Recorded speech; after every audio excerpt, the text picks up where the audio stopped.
All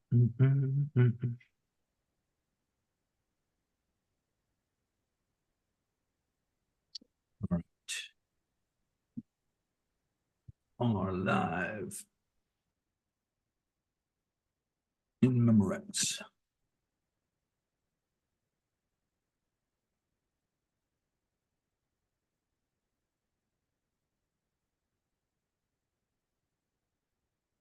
All right. Good morning, good afternoon, good evening. Welcome, welcome, welcome. Let's just, we got some people piling on right now. Anyone? Anthony, you are not muted. It's okay. I can mute you. Anybody who's not muted. I mean, if you guys want to say something or come off mute, you're welcome to if you have a question for me. But if you're not talking to me and you got noise in the background or you're talking to other people behind you, then definitely mute yourself out. Thank you, Shannon. Same to you. Good morning. Good morning. Okay. All right, guys. Let's get to it. What is going on in crypto world? We are, I mean,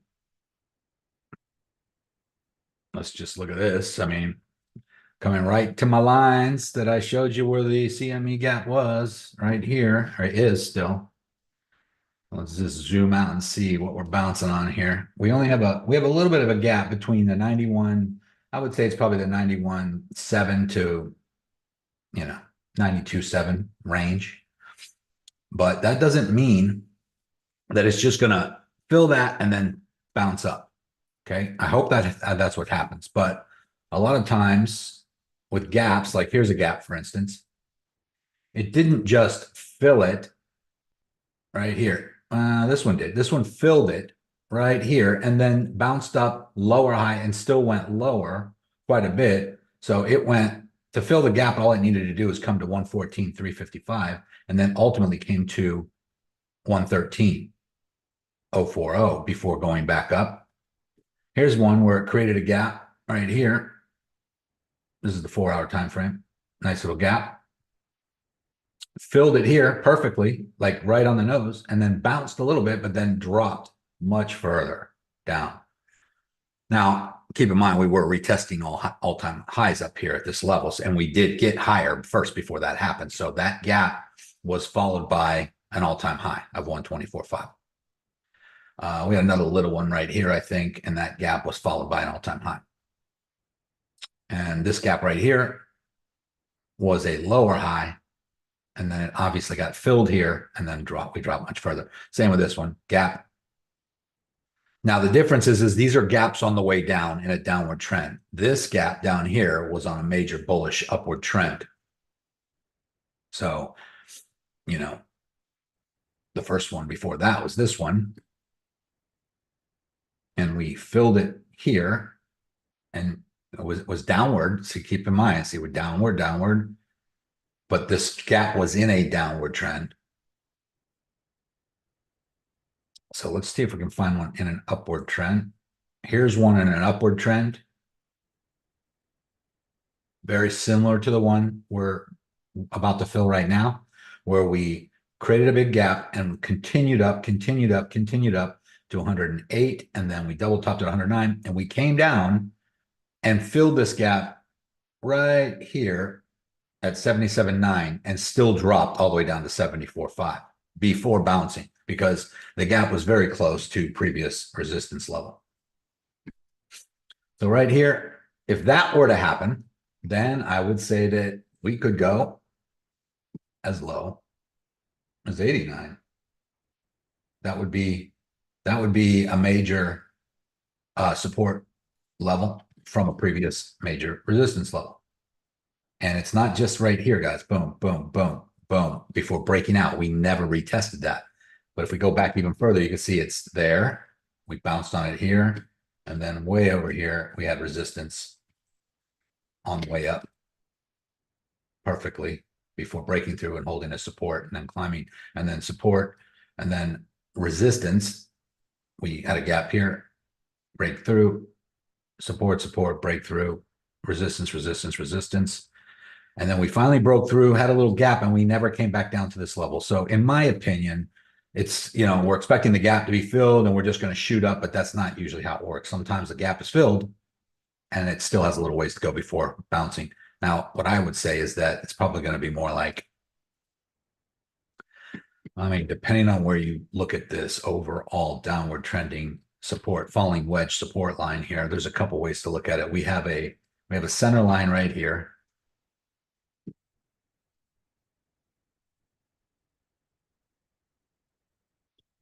We have some center support, resistance, resistance, support, support, support, support, support, support, breakthrough, retest on that center line, and now bouncing down here. So I don't think this is going to just drop right through this bottom line. I think it's going to kind of do this and slowly, gradually get down here and then maybe wick down and bounce out. Because let's just look at that last time that happened. It's a very similar falling wedge. And I could draw a center line from here because we did have some resistance, resistance, resistance, support, support, support, support, support, resistance, support, support, support. But if I do it from over here, this makes more sense. It comes right down. This is the major bottom support line of the falling wedge. We wicked through it a couple of times in here as we wicked down, and then we finally climbed out. So very similarly, I could do the same thing. I'm going to change this to, let's just say, the white center line. Same here, very similar. I'm not saying the same thing's going to happen just because it looks the same, but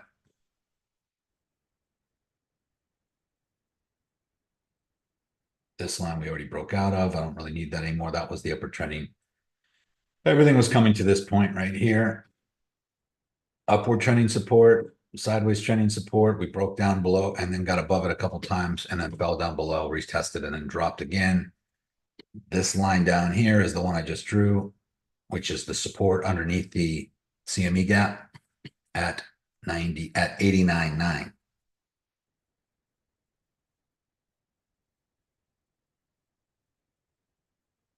Obviously, we want it to bounce here and come back up and get back above this. And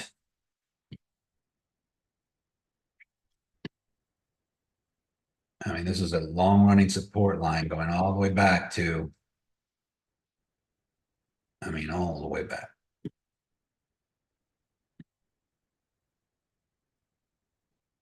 This is 15.5 right here. This was the bear market bottom.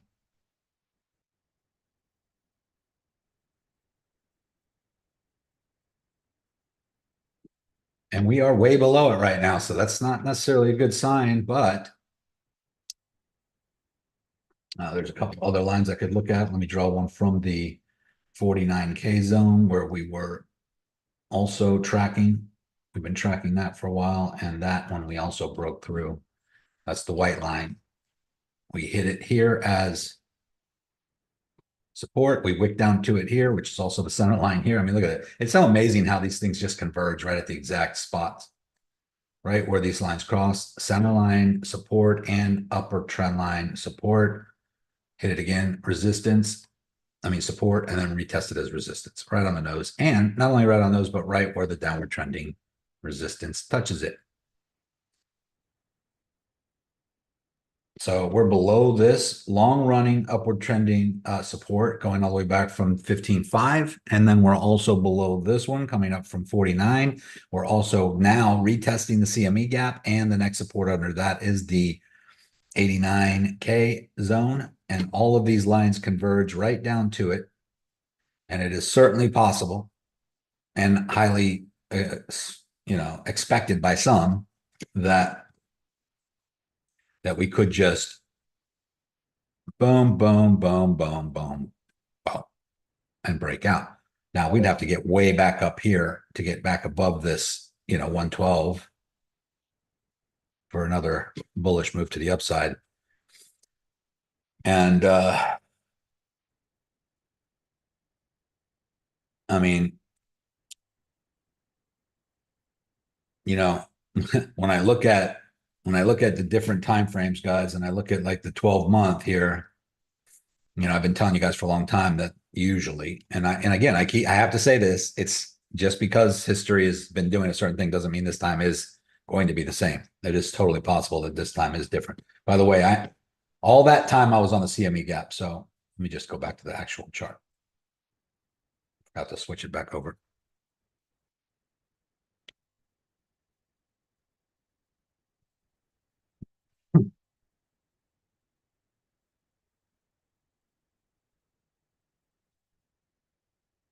So, I mean, obviously we have a bell curve here. We have a very,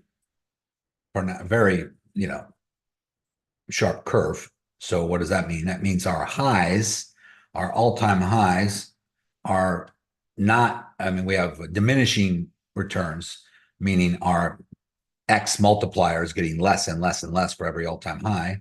Whereas back here, we might have had 1,000X, and then we have 100X, and then we have a 20X, and then we have a 15X, and now we have a 8X from the bottom, from the bear market bottom. So from all of these bottoms,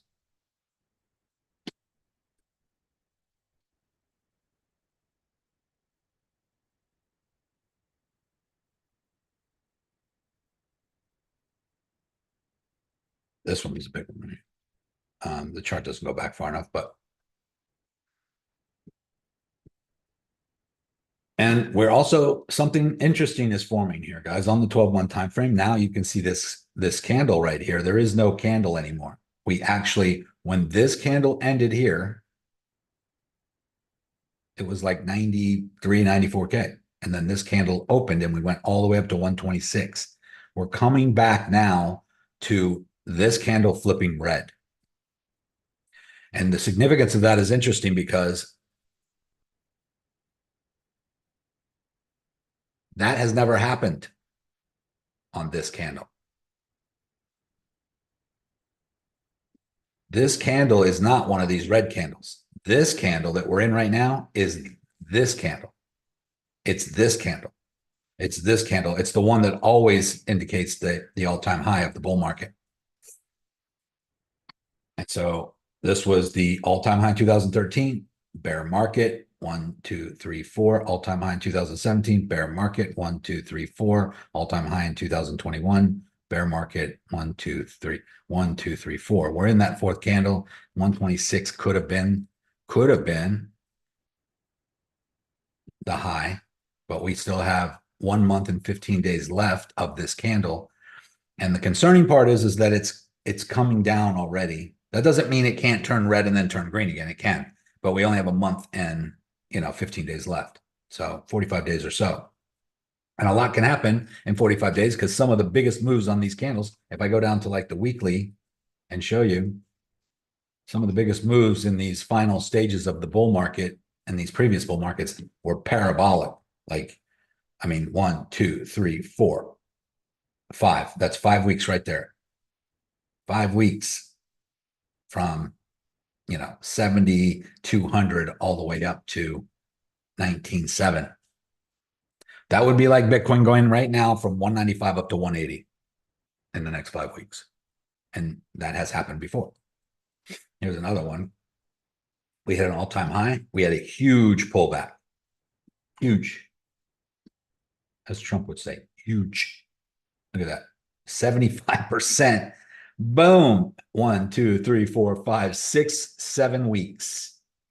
In 7 weeks, we had parabolic move to the upside from shit. Well, actually, it's a little more than 7 if I come down to the bottom here, but just getting back to this high where it was.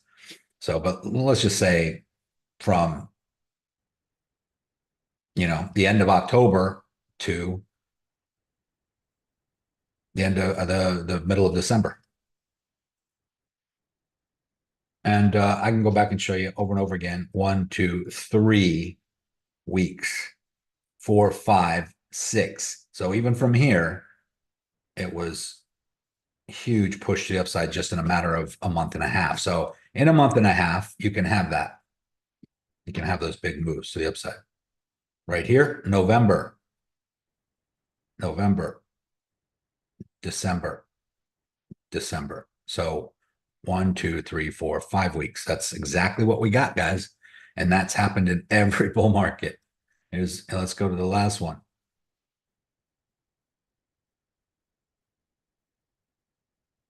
This one extended into the next year. So we have December, big pump up in December. We actually went a little higher, and then to all the way into March before going into a bear market.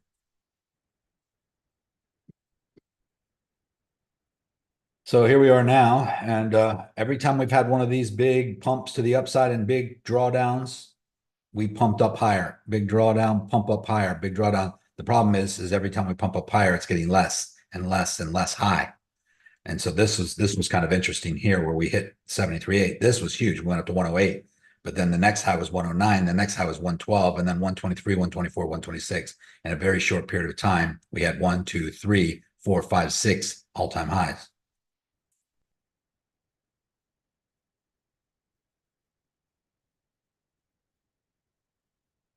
But this was also November and December of last year. 1, 2. Look at these big moves at the end of the year. So I'm hoping for that. I'm hoping to see that. Hoping to see those big moves, but we, on the weekly, we are below this overall downward trending support line. I mean, upward trending support line going all the way back from the beginning. We did drop below it, and that is the first time we've done that in this bull market. What does that mean? I don't know. We could just be coming down to retest these areas, fill the CME gap, maybe shake out the market.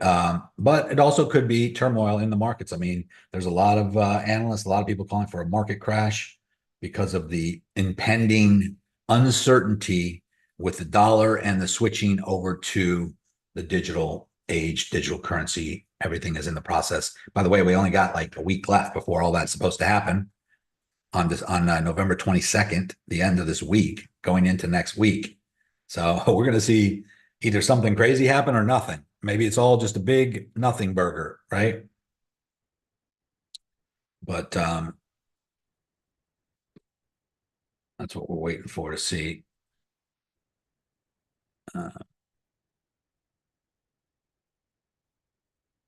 Nico, Yes.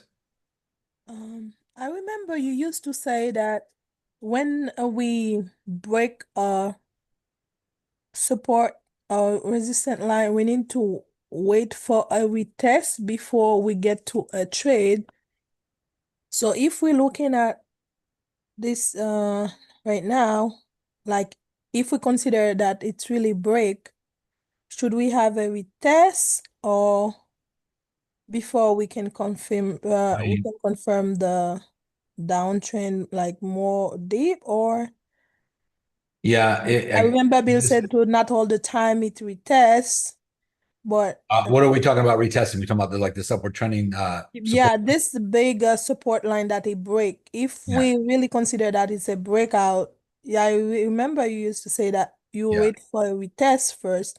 And if there is a retest, where it should be like around Yeah. 98, Yep. or We did retest it, and I went short. And we already retested?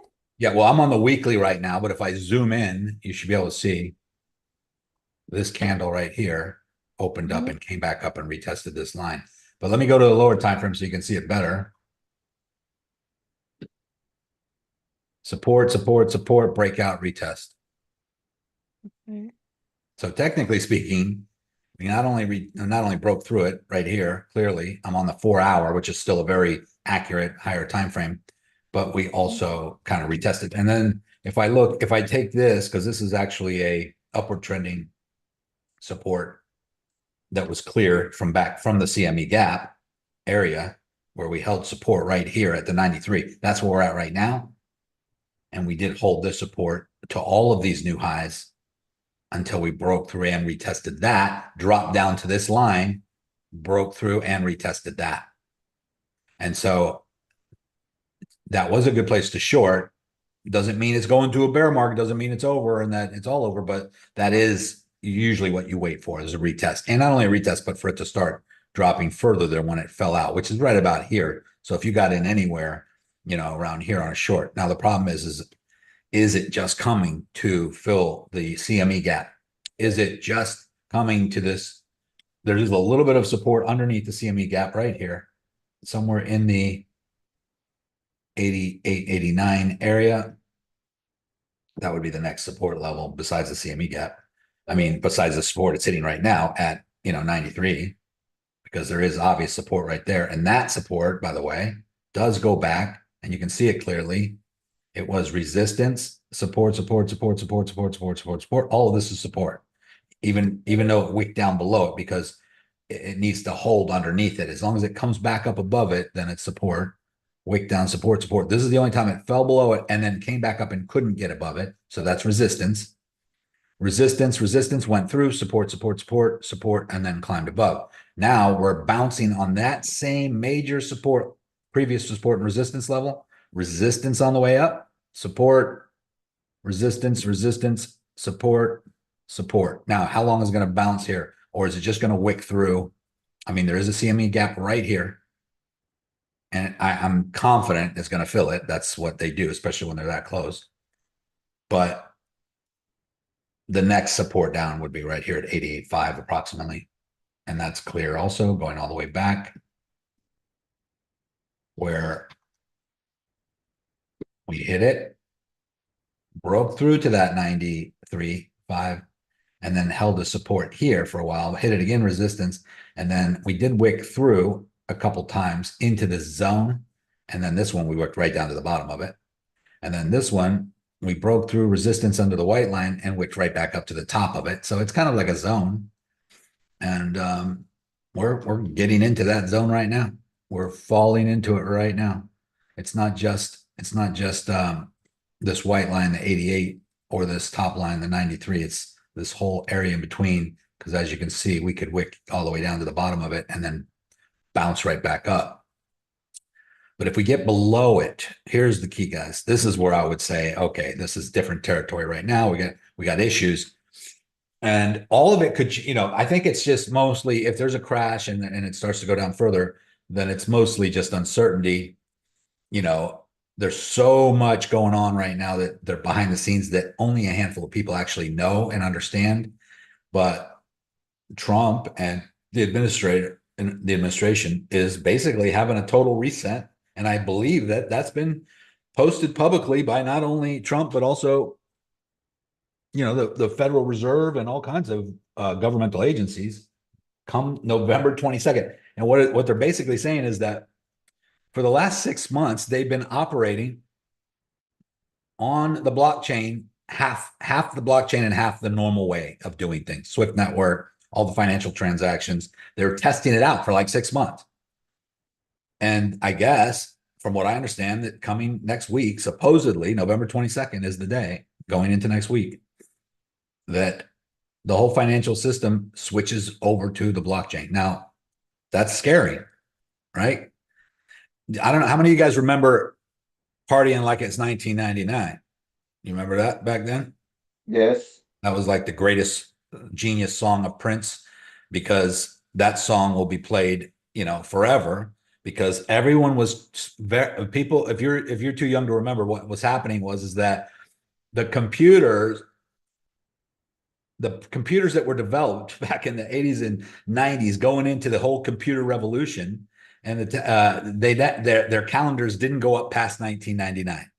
So no one knew what was going to happen in the year 2000. We knew we would be alive, but we didn't think that the banks, we thought there was going to be a run on the banks, that the banks will collapse, the internet would just stop. No one really knew what was going to happen. And it was a real thing, because the calendar ended at 1999. So everyone was going to party like it's 1999, because it was supposedly the last day. And so there was a lot of panic, a lot of uncertainty, and there was like a depression. It was like a weird things going on back then, if you guys remember, if you're old enough. But kind of like the Mayan calendar. Right. Everybody freaked out about it. That's right. There was an end date on the Mayan calendar, and so, that it didn't go past a certain date. And so it doesn't mean that anything bad's going to happen. It just means that it's uncertain, because this is all new, right? Now, they wouldn't be flipping the switch and going over to blockchain if it wasn't working. They've been testing it supposedly for 6 months, like 50% in and 50% out of that market. But what's going to happen if they do flip the switch and they go all the way over to blockchain? And who knows, let's just say Ripple is the chosen one, which it seems to be, according to a lot of leaders in all of the spaces, not only the crypto space, but the financial, the whole financial world, that the FTC, the SEC, the Federal Reserve, they've all been talking about it. They've all been talking about the big reset, and it's scary to retail traders, because we don't really know. But generally speaking, guys, there is panic and pandemonium in the streets before a rally, or before, when things are clear. It's kind of like leading up to a Fed rate cut announcement or a rate hike announcement. No one really knows what the Fed chair is going to say until he says it, but we're leading right up to it. There's a ton of volatility, a lot of whipsaw action in the market, people freaking out, people not knowing what's going to happen. And then boom. And what happens usually is here we are, we're coming into a rate announcement, and all of a sudden they announce it, and then it goes boom, boom. And then it just goes right back into the same, path that it was before the announcement. But usually there's a huge whipsaw action that happens because of all the uncertainty and people just not knowing whether they should go long or short, or, whether they should sell or buy or whatever. So, but how many people in the world actually know about the reset? How many people actually know about November 22nd? I think it just seems to be the people who are in our sphere of influence, people who understand the crypto world or understand what's been talked about. And I'm not so sure that the average everyday person actually knows that there's anything about to happen, that we're switching over to a digital currency, that Trump might be going back on going to buy all the gold, trade it all for Bitcoin or crypto, and then pay off all of the U.S. debt. And now, and instead of inflation eating away at our money, and $10,000, not really lasting long. Like if you make $10,000 a month right now, that's 120 grand a year. That might sound okay to some people, but if we keep going the way it is with the printing of the dollar and deflation and inflation, all that stuff, then in 10 years from now, $10,000 a month, you would need $50,000 a month in order to afford what you can afford now at $10,000 a month. Obviously, that's not sustainable. That cannot keep going in that direction. So there has to be a big reset. There has to be something that fixes this problem. Otherwise, we're going to have immense poverty and immense, financial friction and all kinds of problems in the world, right? So the plan is wipe out the debt and stabilize the dollar and have it backed by something again, like it was before we went off the gold standard. And whether it's gold or not, it could be Bitcoin, it could be XRP for all I know. I don't know. But if that happens, then it's going to be turbulent in the beginning, and then things are going to stable off. Now, the dollar, I don't know. I don't think the dollar's going anywhere. I think it's just going to be digital. It's just going to be backed by something. As far as cash is concerned, I'm not sure what happens to cash in this new system. Maybe they continue with cash, and cash is just now, the value is now just revalued. That's what they did with gold, guys. When they went off the gold standard, they confiscated the gold and made it so that if you had gold, you had a certain amount of time to bring it in, to sell it, or get reimbursed for the current value of it. But as soon as they did that, after they confiscated the gold, they revalued it at a higher price. I don't think they're going to confiscate the dollars. I think they're just going to flip a switch, and no one's going to notice except for people who have a lot of certain crypto, I think.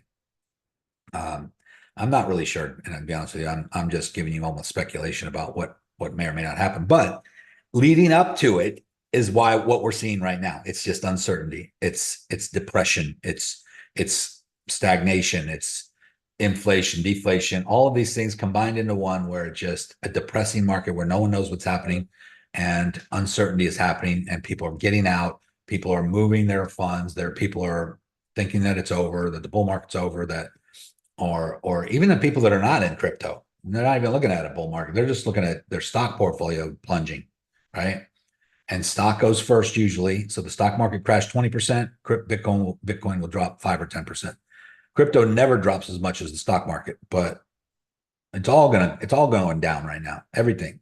Anybody have a take insight on to the S&P right now? I haven't looked at it in a few days, but 120 grand in the 90s you were rich. Now you're just paycheck to paycheck. Oh, for sure. Well, Warren Buffett pulled all his money out, so that means probably a crash. But I don't think the dollar's going to go anywhere because he's sitting on a ton of cash. So Yeah, no, he's getting ready to buy on the cheap. And so, yeah, he's got the biggest war chest that he's ever had in history, billions and billions of dollars in cash. Waiting for the big drop so he can come back in and scoop it all up cheaper, right? And Yeah, so, I yeah. was gonna say some market movies about a month ago when they were saying, would you rather be in stocks or just have a 4% guaranteed return? Everybody on the panel said, I'll take the 4%. But what I said last week also about that 51 days Bitcoin cycle, that peaks on the 26th. I said plus or minus a day, which makes it to the 24th or the 28th. So it could be, like you said, pump up back to 126 and then go parabolic to, before the end of the year. So just an FYI about that 51 day cycle. Yeah, it certainly could. Paper dollar is too entrenched into many countries. Nico, second question is, with your experience on the bull market and bear market, do you normally see that we break the main trend and then we get back to create a all-time high? Do you normally see that? Can you recollect? No, Anybody? no, not normally. Okay. Normally, when you break major upward trending support, it's usually the beginning of a bear market. But that doesn't mean that we're going to have a bear market this year. Remember when we talk about, oh, they always say this time is different. This time actually may be different because of all the changes, because of the mass adaption with the government, because of what's going on with the Federal Reserve and the banking systems and all the processing of currency and switching over to a digital currency and blockchain technology. This kind can be different, and it could be the end of bull market and bear market cycles. In fact, some people thinking even Michael Saylor. In fact, I think I will play a clip for you guys just to see what he thinks. Doesn't mean he's right, but he doesn't. Hold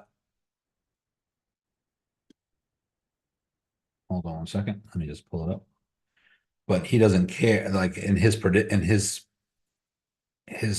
position, is he's buying regardless. He was buying. He's saying we reached the floor. He thinks we're at the floor. Yeah, he thinks this is around. He doesn't know exactly where, but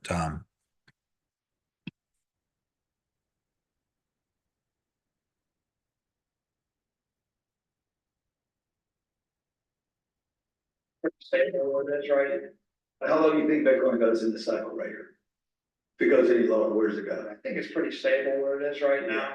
I mean, most of the liquidation selling is out of the system. I think we should rally from here. And then where do you think it ends? I don't believe in 4-year cycles anyway. I mean, I never believed in. I think that they might have had some credence in the first 12 years, but right now, the 4-year cycle is somehow based on the idea that 225 Bitcoin a day get taken out of the supply after the next halving.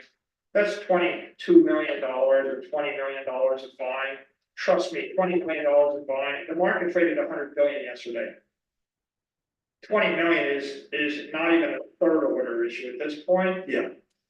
The dynamics in the market are much more that, Jerome Trump thinks he wants to hold the interest rates higher for longer, right? Macroeconomics, it's political, it's structural. When IBIT's derivatives market went from 10 billion to 50 billion, it did that in 4 weeks. I mean, so those kind of things, when JP Morgan, offers 10 or 100 billion dollars of loans against Bitcoin, that will dwarf the 4-year cycle. It's the actions of the mega finance actors that are determining the future of Bitcoin right now, and all the fundamentals are good.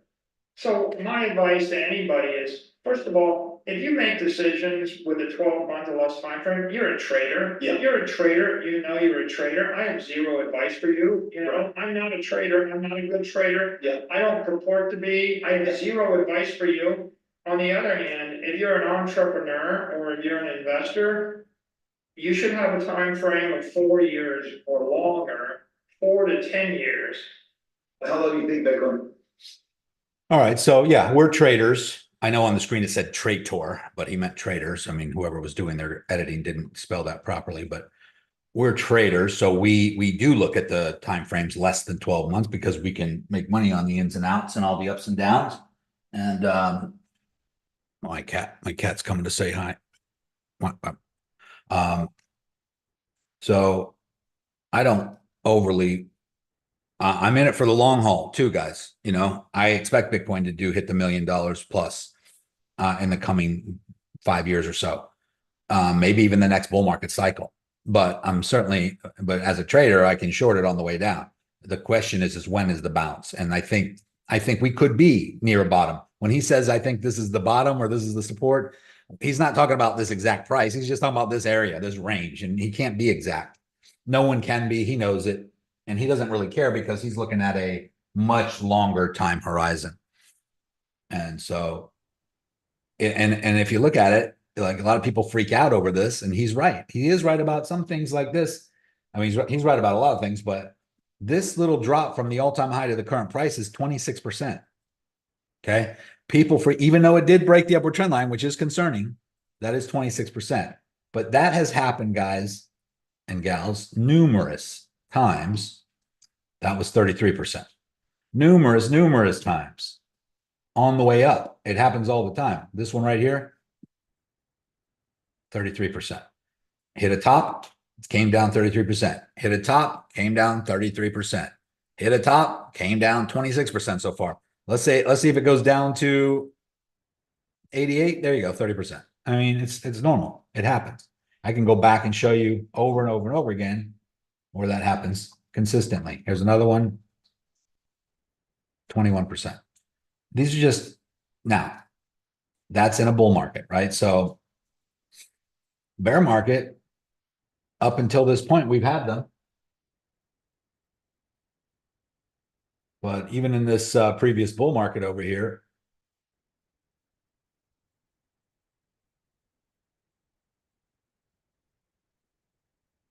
I mean, we were up at, look at this one. This was just the last one, right? In 2021, we hit 65K all-time high. And we came up in the last, pretty much in the last 2 months, huge. And then we dropped all the way down to 28K. That was a 55% drop. And then bounced out and came right back up all the way to 68, which was higher than here, but we didn't hold it. We didn't hold above that level. We did wick above it, double top. And then that was the beginning of the so-called bear market, right? But this bear market then came all the way back down to 15.5. So from 68K down to 15.5, that is a huge drop. That is a 77% drop from the top. So but if you held on, like if you bought up here and you held on, you'd be back in profit up here. But as a trader, you would have been better off shorting this and buying back here or going long down here. And you would have been up much higher up here. But most people are not traders. Most people don't know how to trade. And most people just buy and hold and wait. And you have to, when you're buy and hold and wait, you have to go through all the ups and downs throughout the years as it's climbing. But had you done that over the last, 15 years, imagine. Like, this is why when we see these wallets that have $1 billion of the Bitcoin and they bought 10 years ago and they never touched their wallets, that takes like cojones of steel, guys. Because if you bought back here at, 1 cent, let's just say right here, Bitcoin, bought 1,000 Bitcoins at 1 penny. Okay, how much is that? $10 or worth? So, and then it gets all the way up to here. You don't sell at $33 and it starts to come all the way back to $1 and you still didn't sell this whole time. You must know something. 94% pullback. It went to $36 and came all the way back to $1.80. 94% pullback. This one, 74% pullback. And it just keeps getting higher after that. Look at that one, 88%. Oh, shit. Hold on 1 second, guys. Okay.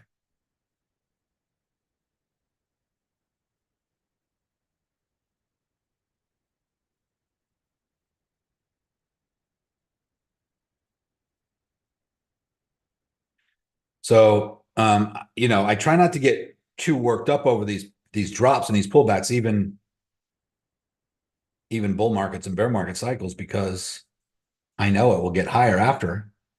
It's just, do you want to get out? Do you want to wait? Do you want to short? Do you want to go long? It's like, this is the dilemma, because when you understand that you can do look at all these giant 80% pullbacks from the bull market tops to the bear market bottoms.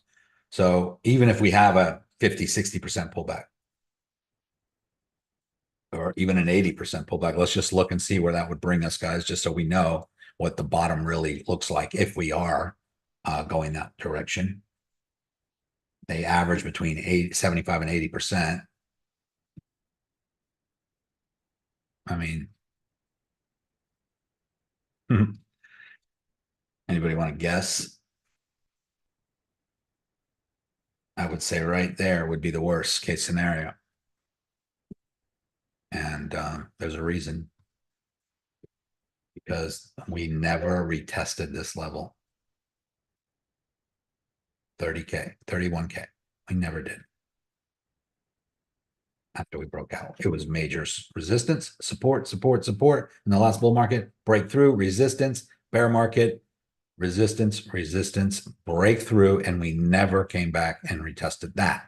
So that's still possible. Now, why? Well, just look at the all-time high. The previous all-time high was 68, and it fell all the way to 15.5. Even we doubled 60. If we doubled 60K, what does that bring us to? 126 or 120, right? And if we doubled 15.5, what does that bring us to? 30. So if we 31, exactly. So we could go up twice as high as we went up in the last bull market, and we did, and we can come down twice as high as we fell in the last bull market. Hi, you little fucker. Oh my God. Sorry, guys. My cat just climbed up my leg with his claws. You think that it's going to be like a whip or a steady drop? No, it would be like long. It would take about a year for it to get down to the bottom. It would be probably all of 2026 if that were the case, if this is the time that that's going to happen. However, what I was saying earlier is that this time could be different, and this could just be a temporary pullback to retest certain gaps and liquidity zones, and then we could see a big move to the upside. Let me pull up the other chart here and see. Because you also had Grant Cardone there too, and he's also talking about the crash, So I think we're going back to the 1929 crash as well. I don't know.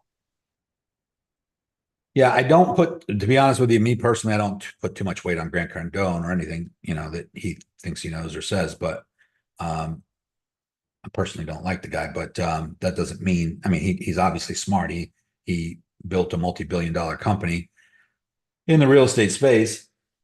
But I mean, look at this. I mean, we've cut through a lot of liquidity, but there is money down here, but nobody's in any trades right now getting ready to get liquidated because no one knows what the hell's going on. Doesn't seem like. And we were really close up here to pumping up to 96, and we still didn't. We still came down. So just because there's liquidity doesn't mean that we're going to go hit it. Always. I read there's the death cross had already happened, but I didn't see it on the daily.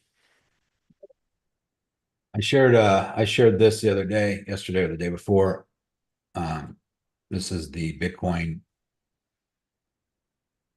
failed death cross, where we come down close to it and don't cross, but we bounced. Came down to it, didn't cut cross, bounce. And we are touching it right now, and we are through it, just like these times, very similar actually. And we are touching it right now. But every time we touched it before, we bounced to new highs. So this is like,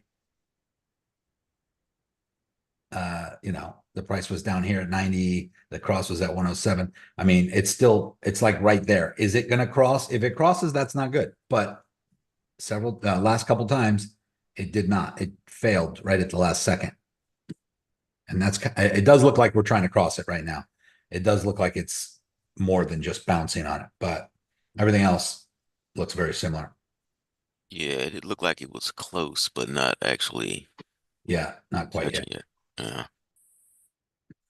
This is XRP, downward trending channel, still kind of bullish flag, but when it comes down to the start of the flagpole, it's not really a bull flag anymore. It's just in this sideways channel, and it's doing the same thing it did over here.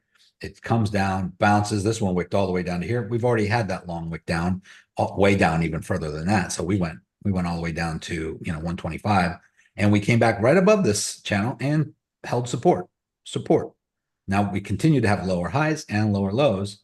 And we're coming down here again. So I have a feeling that when Bitcoin does its little wick down, we are going to get a bounce, because this looks like a good place for XRP to bounce. Question is, are we going to get out of the top of this downward trending channel?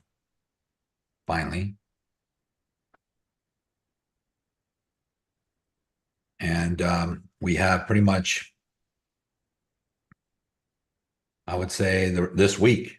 This week is a big determining factor, guys. Well, not only do we have this whole week, which is, this is the daily time frame, so it's going to take a couple days possibly for this to happen, unless we have a major move like that. But coming into the end of the week, right about, not even the end of this week is right about here, which is the 22nd, the end of this week. Black Friday. Going into next week, yeah.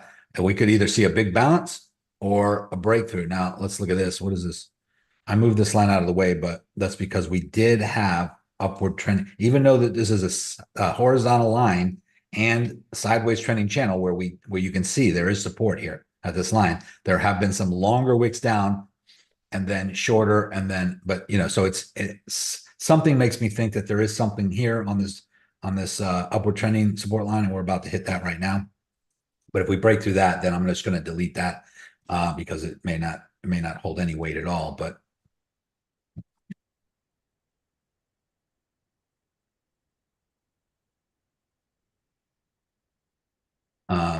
give me 1 second, guys. I'll be right back. Got to open the door for someone.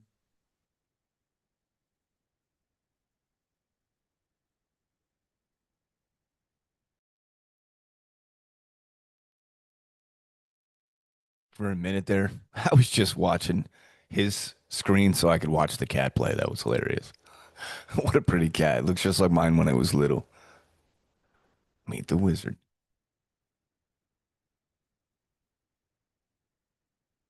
Right? Super cute.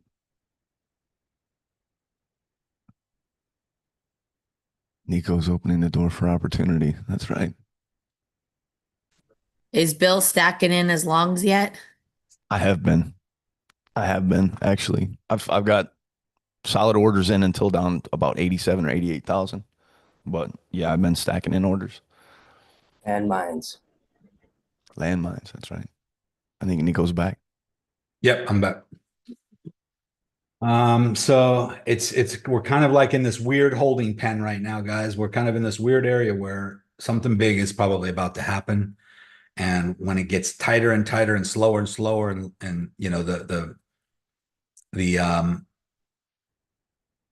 the candlesticks get smaller and smaller and smaller, that usually means it's coming to a support level or a resistance level. Whenever we have these huge pumps to the upside like this, boom, it usually has more to go. But then when the candles get smaller and smaller and smaller, that usually means it's coming to its top. Huge pump, a little bit more, and smaller, small, probably going to break down. Same with the bottom. When we're coming down like this and these candles are getting small and small and small and small and small, we're about to hit support. And so there might be just a few more left before we bounce. I'm hoping that's the case, guys. I'm hoping this is it. This was a long-running support line going all the way back to December of last year. This is a whole year in the making right here, coming up to this, coming right back down to this bottom again.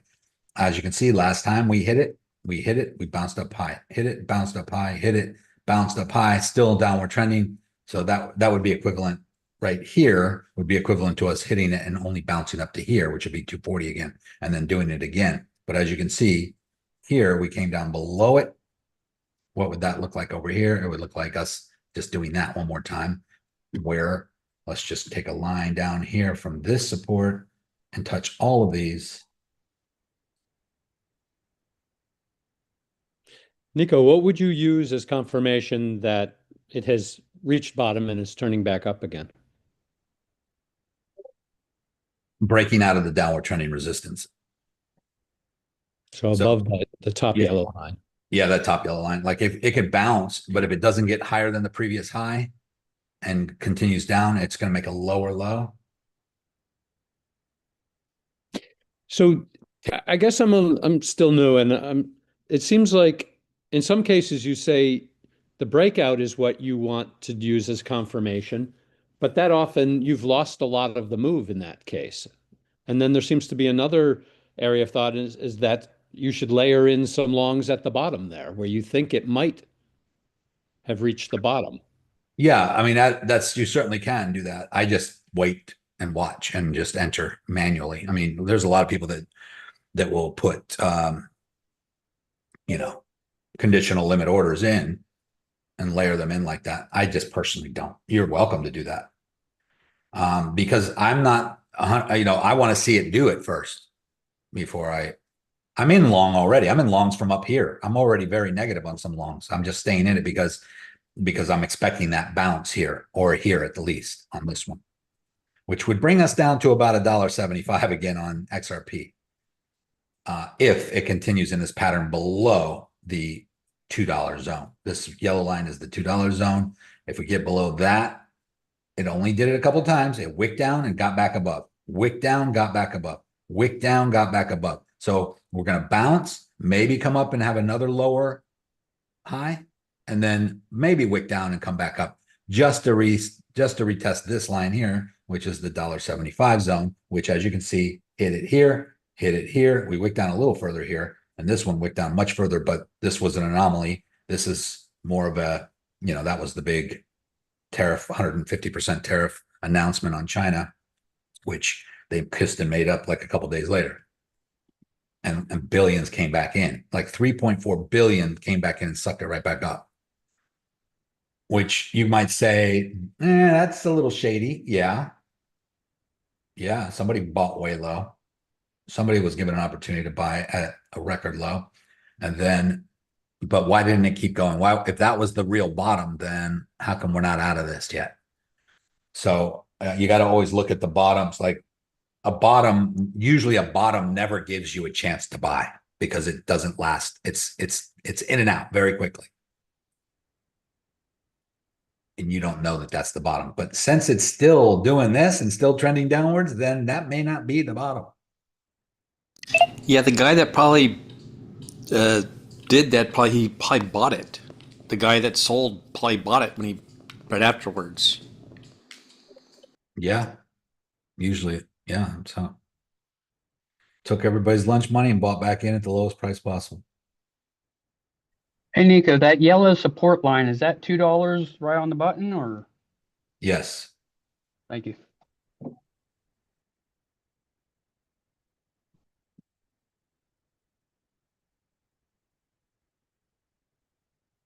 Bitcoin's at 92.6 right now. We are dropping into that CME gap zone. We are dropping into it right now, guys. 92.6. I would say it needs to go right.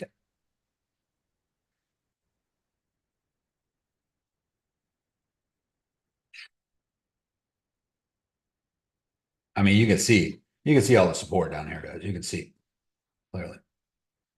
Look at this. Resistance, resistance, support, support. Long wicks down. Support, support, support, and pumps back up. Support. Here it went below. Resistance, resistance. And even when it went below, it was coming down to this upward trending support line. We already broke below this. So that's not necessarily good, but it came right back above this line and held a support here. It did not hold a support here at the 91K. So interesting that we had support here and then support up here. So, and now we're breaking that support up here. So we're probably coming to here. My very oversimplified logic, but that right there is where the CME gap is, in between this little blued out, grayed out area right here. And I get rid of this. And then if we break through that, guys and gals, if we happen to get through that, then what you want to wait for is whether we're going to suck right back above it, which I hope we do. Maybe we'll get right back above this line. It could be very quick. It could be very sharp. It could be like this. We boom, and then we just start climbing. That's what happens. You guys remember, those of you who've been around long enough, you remember this one here. How we were shorting in the group all the way down. And then, even Chad was giving long signals down here at 70, 74, 75. He was thinking this was the bottom. I wasn't convinced. Me personally, I wasn't convinced this was the bottom because this bounced at 74.5. The resistance back here was 73.8. So I was like, it's not quite there yet. I think it's going to, bounce here and then come up and then do it again and really hit the 73.8 before it finally goes out. But it didn't. It just started climbing. Chad was right. And it went above the downward trend line. You see that? Here's the downward trend line. Hit it. It hit it, hit it, hit it, hit it, hit it. Finally got above it and held as support and started to climb higher than where it went through. That is what that's what we're hoping for over here. And it's looking very similar, guys. Look at this. I mean, it's breaking through the downward trending support right at the same, almost way down here at the same juncture it did here. And it's looking very similar. So it has an opportunity to bounce, get right back above it, just like it did here. Bounce, get right back above it. I mean, it's a little lower on this one than it was back here. And we did get below this upward trending red line here, which is that upward trending support going all the way back to 15K. But that's concerning. But we could still salvage that. We could still get above it. So let me show you another chart. And let's look at Market Cipher on the daily. Market Cipher on the daily is starting to, look at this. We did have a red dot here. That was up here at, when we were at 104 this morning earlier. I started to drop, and look what's happening here. We got a nice curve, a nice money flow wave going back out. It's curving around. See a green dot here on the daily? Probably will happen when this comes down and fills the CME gap. I mean, this stuff, guys, when you really have the right tools and you see it, these are just things that help confirm what you already know. Like we already know it's coming down to fill that CME gap. We are hoping that it bounces at somewhere between the 89. The CME gap is between 91.5 and 93. But if it goes below the CME gap, then the next support is the 80, 88, 89 zone. And that it could certainly just continue to do that. And then all of a sudden the green dot will come up and then it'll pump up. And now how high will it pump up is the question. Here's the weekly. Money is still flowing out on the weekly. Now let's go down to the hourly. On the hourly, money's still flowing out. The 2 week money's starting to flow out. On the monthly, this is the concerning part, guys, is this overall upward trending line, white line that we broke, and we broke with a big candle. On the monthly, it's just weekly. So let's look at some other things. Let me get rid of Market Cipher for a second. Let's look at the Gaussian channel. We haven't looked at that in a while. We are bouncing on the center line on the weekly. Let's go to the 5-day. Oh, shit. You guys know what that means, right? So here's the Gaussian channel on the 5-day, which is the most accurate. Generally speaking, we bounce on the center line. We've done it 3 times in this bull market. We were down in the red. We got above it and we bounced on the center line. Climbed to new all-time highs, bounced on the center line, climbed to new all-time highs, bounced on the center line, double bottom here, boom, boom. Climbed to new all-time highs and came down to the center line, bounced, and then went through it to the bottom of the Gaussian channel. Now, let's just go back and see what happens usually when we go below the center line. Well, here, we bounced on major support and then got back above it. For a new pump and resurrection, only to get just a little bit higher than the previous all-time high. That would be great. That would be welcomed right here if we pumped up to 130. Just get a little higher, $3,000, $4,000 higher, which would bring us to like 130. But usually when we get below the center line and it turns red and we get down to the bottom, it's very difficult for it to get back up. Let's go back and look. Here we got to the center line. We bounced, couldn't get out. We went below the center line and got to the bottom. We will bounce and possibly come back up to the center. But if this turns red, I'm afraid to say I'm going to be calling some other things in here. Not trying to scare anybody, but usually, I mean, all you got to do is just go back throughout history and look. Here's one when we got below the center line and went to the bottom. We went below the bottom a little bit, but from the time we got to the bottom, which was October of 2011, November, right here, look at this, same November 12th, right here, getting to the bottom and getting below it. No, November 12th to the time we got out of it was July of the following year. 7 months later.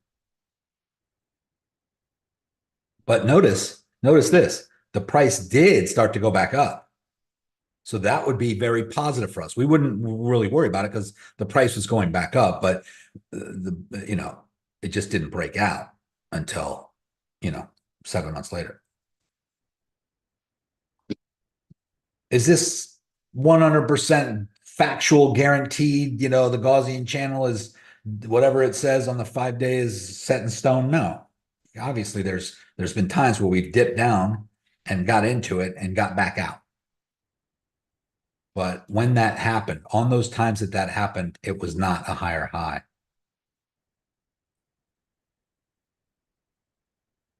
This was the last bull market right here, guys. We wicked down to the center line. We got to the bottom. That was the beginning of the bear market. We did bounce and come back up a little bit. We went from 32,000 all the way back up to 47,000. That would be equivalent to us going from, that's a $15,000 difference. So that's like us going back up right now to 105, 106. I mean, 107, 108. So that's exactly what it would look like too if we bounced on the bottom and then came back up to retest the center line, because this is climbing up at the same time that the price is going down. See the upward trend of the Gaussian channel. But I'm a little concerned because, guys, the last several times in this bull market that we even wicked our feet into the Gaussian channel, we didn't go past the center line and we bounced out. We didn't go past the center line and we bounced out. We didn't go past the center line and we bounced out. So not only did we bounce on the center line, but we went below it, and now we're touching the bottom and the candles are red. So what do we look for on the Gaussian channel? On the 5 day, we look for the Gaussian channel to turn from green to red. And let's go to the 4 day and see if that's happened yet. Nope. Let's go to the 3 day. Nope. We're below on the 3 day. 2 days starting to turn red. But Nico, can we take a look at the M2 money supply? I think Bill may have shown us in the past how to kind of overlay it and compare. There's one of the other members talked about it. I think it was Marlon. I'm not sure if Marlon's on the call. Someone else in the group came up with the M2 money supply. Is that on TradingView? Yeah, it's an indicator, but you have to kind of drag it into the right place. And I don't know. A lot of people were talking about the M2 money supply, and then it didn't come true yet. So it's hard to say. Yeah, that was a while ago. Is it on futures or crypto? Futures. It's an indicator. Oh.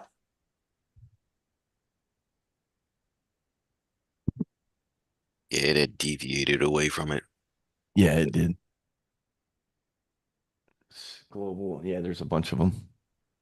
It was a hot thing for 5 minutes. Everybody was hoping that the money, global money supply was going to start pumping back in and push us up. So has that theory been invalidated, meaning Bitcoin doesn't follow the empty money supply, or just there's no money being pumped in yet? It just hasn't played out. Huh.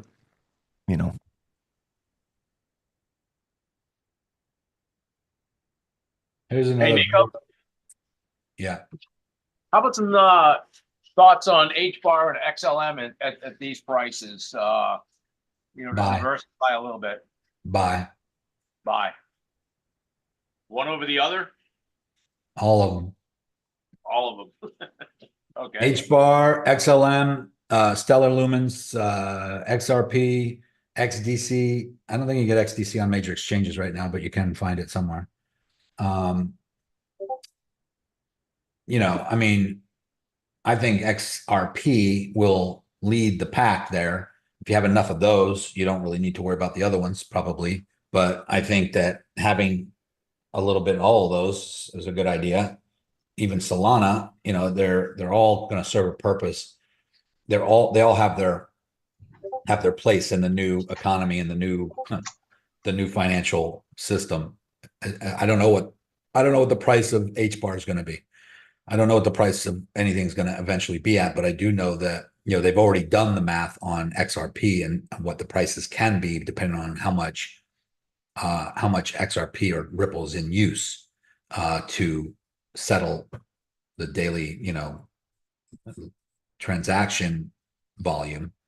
And as far as what H bar will be doing or XLM will be doing during that time, I don't know, but I have a feeling. I mean, if XRP gets to $1,000, probably every one of those will be over $100 at one point. You know, listen, XRP, guys, believe it or not, just like Bitcoin has the potential to get to $1 million, so does XRP. A lot of people just can't fathom that or even understand how that's possible, but XRP could be at $1 million by 2040 if all of these other things actually happen. And I know that's outrageous. I'm not saying it's going to. I have no idea. I mean, that seems like a long ways away from not just in years, but the actual price that it is right now. But a lot of people look at the price it is right now and say, well, yeah, I mean, they've been saying it's going to go to $1,000 for, you know, 5 years now. And there have been people saying it is going to $1,000 for 5 years. They've been saying that, but they didn't say it was going to go to $1,000 5 years ago, or within a few months 5 years ago, or within a year 5 years ago. They just said it's going to $1,000. But now it looks like that possibility is closer than it ever has been. So it's hard. You know, I'm not one of those XRP army guys. I'm not going to get a tattoo of XRP on my forehead. I'm not that crazy about anything, but it looks like it's headed in that direction. I mean, they have spent billions of dollars. Ripple spends billions of dollars on the infrastructure and trying to make sure that this all happens and to support the network. So I'm not sure. My concern is not whether XRP is going to go to the moon or not. It's whether the centralized exchanges are going to delist it, or if they want it, if they need it, when there's a liquidity shock, when there's supply shock, guys, they could take it from you. They could just say, sorry, we need it. Now, is that going to happen? Hopefully not. There's only one way to avoid that is to not have all of your eggs in one basket on a centralized exchange. But they're not going to ask your permission if they have to. It's like the bank. The bank's not going to call every customer and say, hey, just so you know, on Tuesday at 3 p.m., we're going to be closing the bank. So if you need all your money, you better come get it now. That ain't going to ever happen.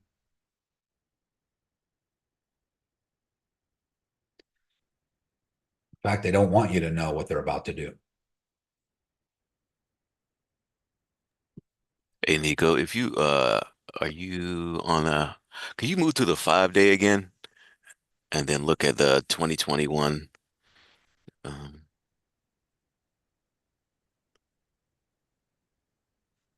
think it's this is the global money supply down here, but I'm not really sure how to read it. I'm not really sure what it's trying to tell us here. $115 billion. Yeah, I think the tariffs threw all that off. They trying to correlate with that, but what do you want me to look at, Marlon? The 2021 on the for the Gaussian channel 5-day, how that dipped into it. I think right after the first. Oh, 2021. Yeah. Yeah. So I was thinking it kind of dipped pretty low into there. It did get below it right here, but it didn't get to the bottom of it. Right. Yeah. And it did turn red. As you can see, the candles turn red when they get below the center line. And then this one did come back up. And so that I'm hoping that happens. I haven't seen it do that after getting through the bottom, but we're not through the bottom. But here it did. This is back in 2019, got below the center line, hit the bottom and then still got back above it. But this was a failed rally and it couldn't get back above, back to these highs. And then it really dropped to the floor down there. That was a major, that was, by the way, though, here's the thing, guys. Here's the remember. This looks scary, but look what happened right after. So you got to remember that these big shakeouts. So this is when we hit 13, 14K, dropped all the way down to 3,500, and then immediately climbed out all the way up to $65,000. I mean, look at this, from 3,500 on, you know, in 2020, March 11th. 4 months later, it was already 12K. And this is where big things happen very quickly. So this was like August 2020. November, it was at 20. So it just seemed to be doubling every couple months coming up. And then January. And then, you know, it was fast. It was all within like 6-8 months. It went from hardly nothing shooting up drastically. So we've seen it. We've seen this happen for you back here again. Got below it. That was bear market, double bottom down here, and then quickly shot out. Look at that parabolic move to the upside.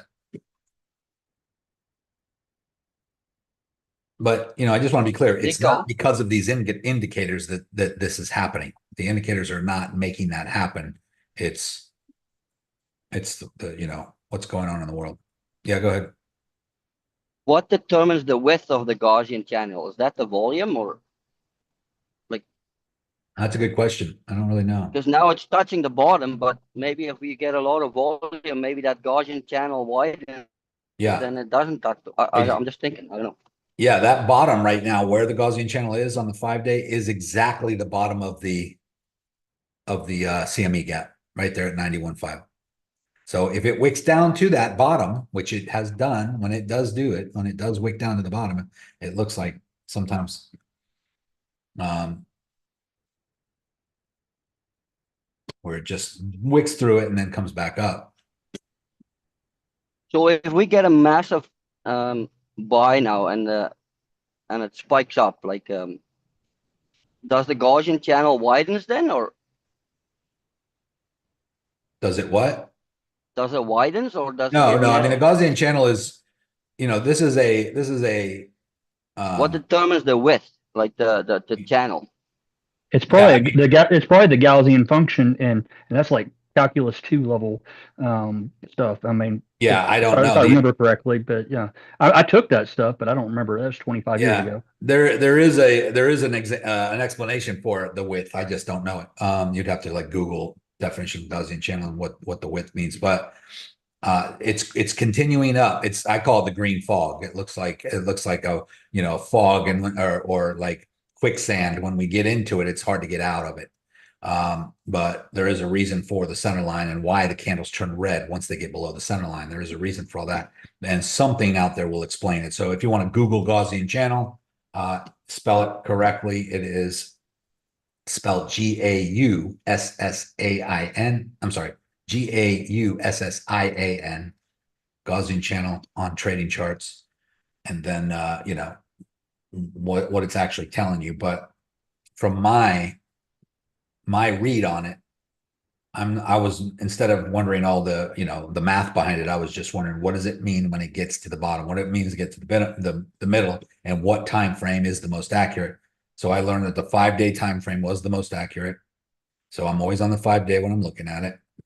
And generally speaking, just from looking at it, I don't need anybody to explain it to me. From looking at it, whenever we have a bull market top, a pi cycle top, we wicked down to the Gaussian channel and bounced. We always bounced on it. And then if we make a lower high, we get sucked into the middle line. We always bounce on that. And sometimes we get back up to the top line, and then sometimes we get sucked back in underneath the green, underneath the center line. That's where the candles turn red, and usually that's the beginning of a bear market.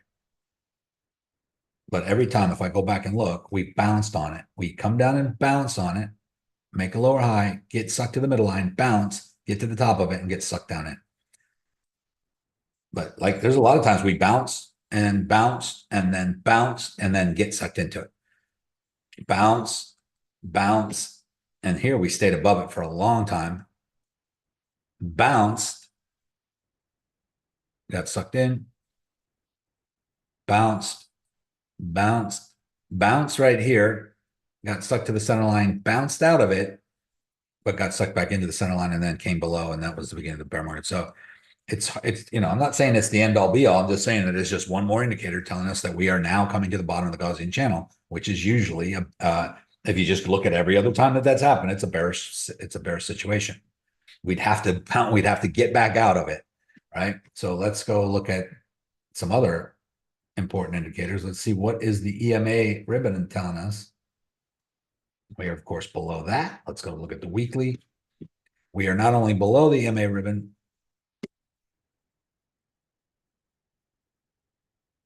and we are bouncing on the center line of the Gaussian channel on the weekly, but the 5 days tends to be the most accurate. But we're bouncing on that, and it is possible to come back up because look at the other times where we came down this low throughout the EMA ribbon and came back above it.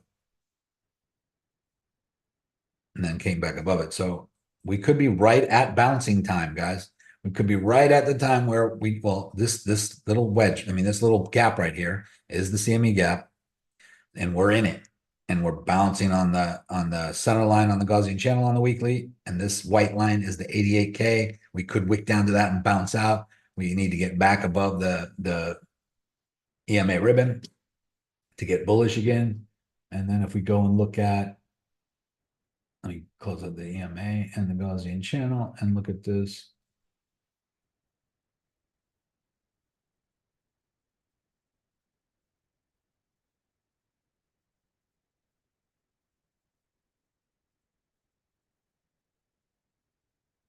Into the spider lines on market cipher, we are definitely below it. But as you can see, we've dipped below it a couple times and came back above. Dipped below it a couple times, came back above. The difference with this one, guys, is that we're below the overall upward trending support line. That's the problem. This white line, we are now below that. That's a little concerning. Now, you see this green line up here? That is the 200-day. Let me just make sure that is what I think it is. Hold on one second.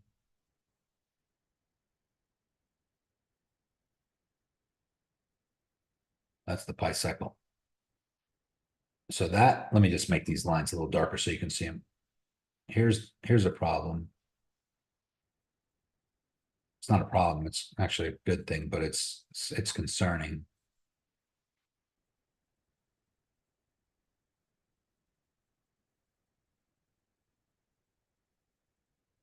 So this green line and that red line is the pi cycle.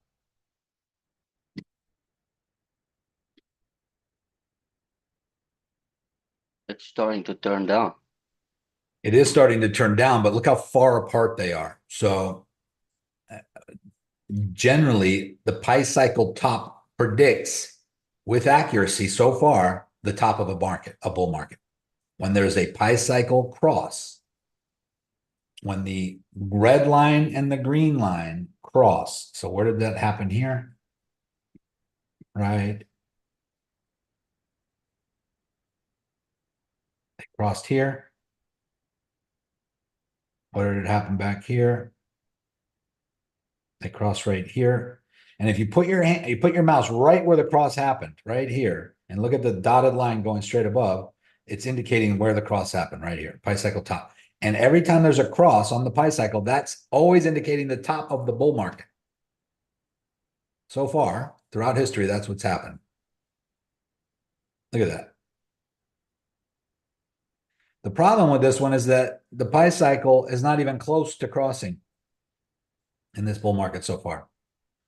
That's this red line right here. It's hard to see, I know. Let me get rid of some of this other stuff. And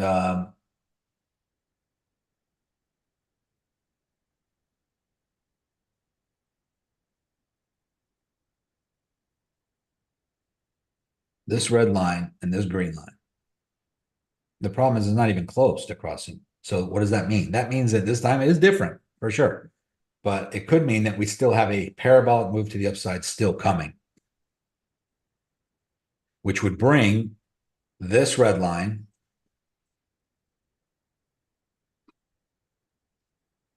turning up like it's currently looks like it's about to do, and this green line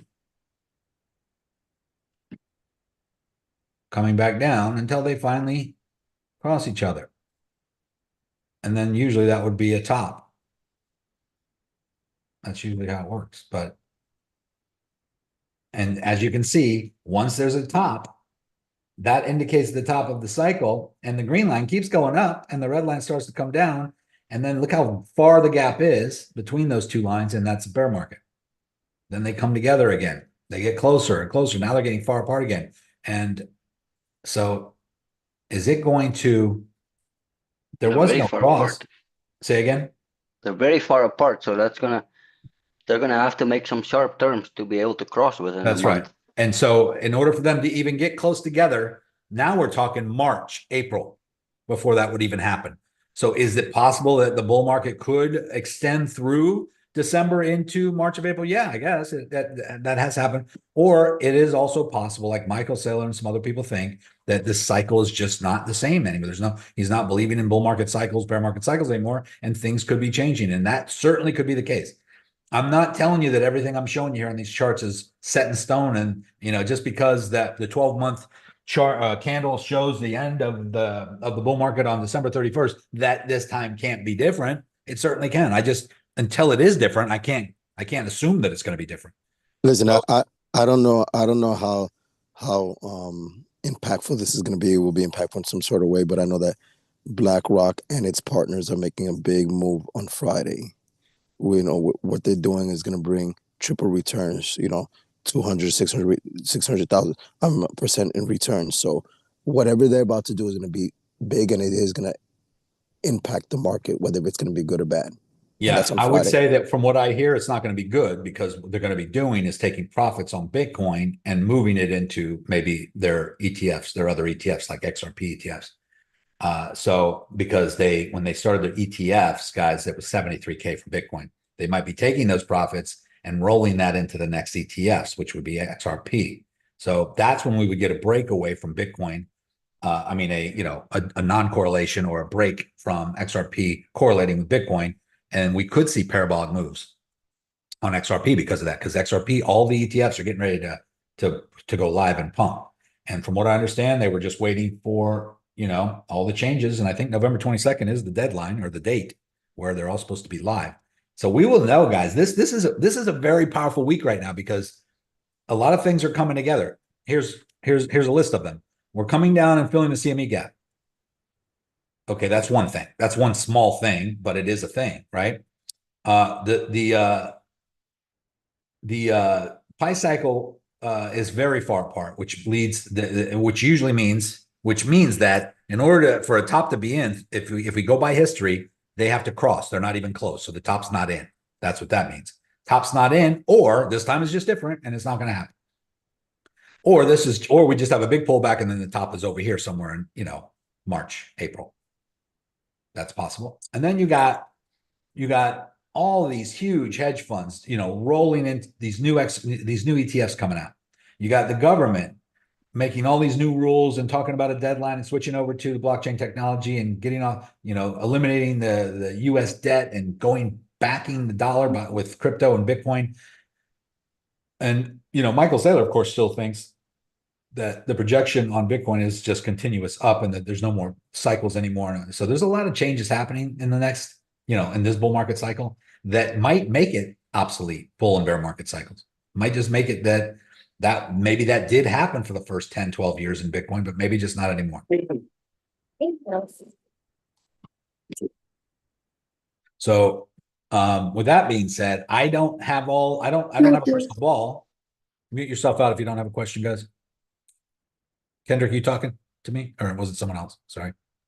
I'm not sure what they were doing. I tried to mute them out and they came right back on. So it's exciting times. It's nerve-wracking sometimes because we're trying to time things, but you don't really need to be that accurate. You don't need to time the exact top or the exact bottoms or anything. We'll know basically, over the coming month and 15 days and December 31st, if the top was in my opinion, we'll have an idea. But If we're on our way back up by December 31st, up into these, 115, 120 range, then I would think that we might still have a parabolic move to the upside left.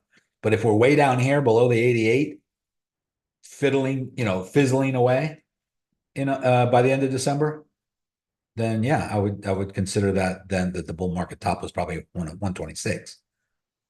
Now you wouldn't be able to short 126 because it'd be too late. We'd be all the way down to 88.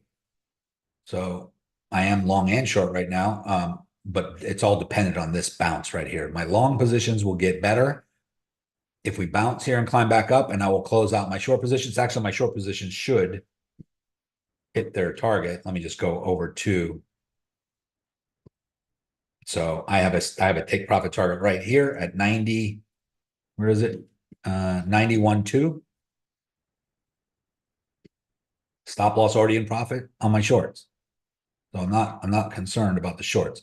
I will get out here because there might be a bounce. But if it continues down, I will get out and take the profit even on the short. But if it continues down after I get out and it holds resistance here at 90K and can't get back above this level, let's say the 88, 80, 89, 90 range, and starts to fall further, I might consider re-entering shorts and closing out all my longs. Yeah, I mean, this is the overall upward trending channel, guys and gals. I mean, we are below it.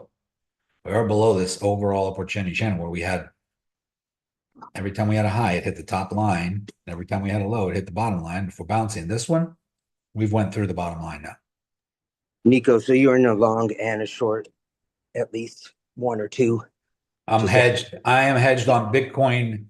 I'm short on a coin margin. I'm long on a USDT margin and short on a USDT margin. I'm long and short.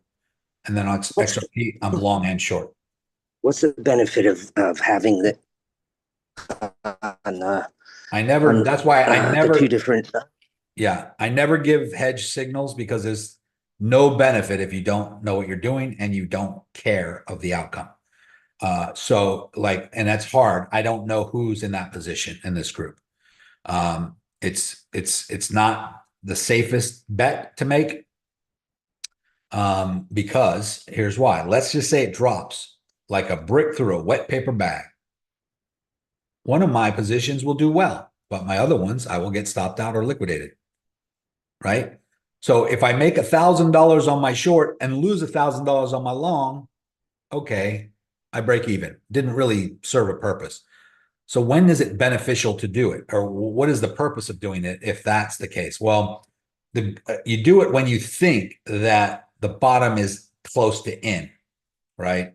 And I can so I can take profit on this short right here. We're almost there. I can take profit on the short. And if it bounces and starts to come back up, then my longs will get less and less negative, less and less negative, less and less negative, less and less negative until I'm back in profit on my longs. So I'm making money in both directions, but that's a risk because there is no guarantee that it is going to climb back up, right? But if it does not climb back up and it continues down, I will close out the longs, take the loss, and try to make it back on the short. What about Coin M, the benefit of Coin M compared to the Coin M is you're trading on a coin margin. That just means that if I close this trade out in profit, I'm making Bitcoin. I'm not making US dollar or USDT. Gotcha. If on a USDT margin, I'm making USDT when I take a profit. What's the basic difference of that and why I know you're so it just depends on your goals. You can't, like Bill just said, you cannot hedge on a coin margin. You can only do it on USDT.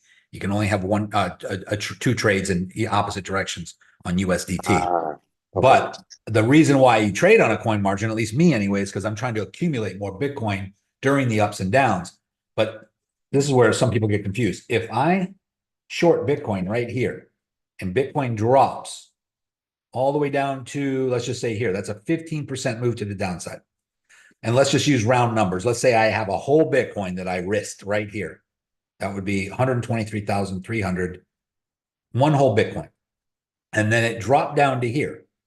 Now, if I had a whole Bitcoin sitting on the platform, just in my spot wallet, and I didn't short, that Bitcoin would go from 123,500 in value down to 104,500 in value. 15%, 15% less valuable now, right? But I still would have one whole Bitcoin. But if I short here instead, one whole Bitcoin, and the price drops 15%, and let's say I'm at 10x leverage, well, then it would look like this. Let me just show you on a calculator. So let's say I have one whole Bitcoin, 123,500 up here, and I short, and it drops down to here. 15%, that's times 15%. So without leverage, my Bitcoin, I mean, without leverage, just sitting on Bitcoin, I'm losing 18,500 in value. But if I short it, I'm making $18,500. So I'm breaking even on this drop without leverage. If I'm short, like let's say if I'm short in a spot account, then I'm basically making the same amount that everyone else is losing in value, I'm making back. However, I would be short on a futures account with leverage. So let's say I did that same short with 10x leverage. That would be 18,500 times 10.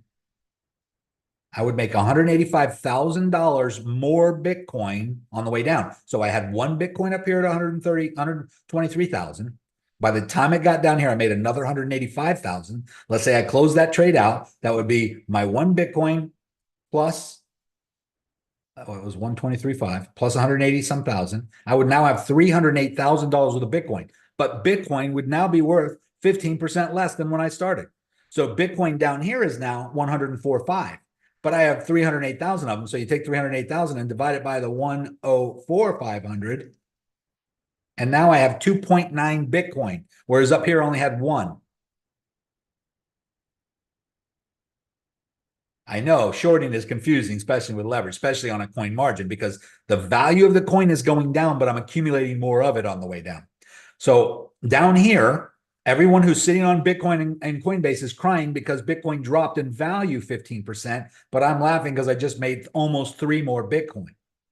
So yes, all 3 of my Bitcoins now are worth less than my one Bitcoin was worth up here. But because I have 3 of them now, I still have 3 times more Bitcoin, which is worth 3 times more money. And so now what I'm hoping to happen is that Bitcoin is now going to bounce here, and now I'll go long. But let's say I went long with just one Bitcoin again down here, which is 104K, and I put the other 2 on the side. And now Bitcoin goes up, back up to the same level. Anybody want to guess what percentage that would be? 18%. How is that possible? It dropped 15% and goes back up to the same price, and it's 18%. But let's just do the math. Now I got 104K on the trade. 104, one whole Bitcoin, one whole Bitcoin on the bounce. And then it goes up 18%, 104,500 times 18% on the way back up. So I just made $18,800, but that's only if I'm sitting on one Bitcoin. And my other 2 Bitcoins went back up that much in value. But on this one Bitcoin that I'm risking, I went long with no leverage. So I added $18,000 to Bitcoin. But if I was at 10x leverage on that, I would have just made another 188,000, which would be divided by that current price, which is 123,000 for Bitcoin.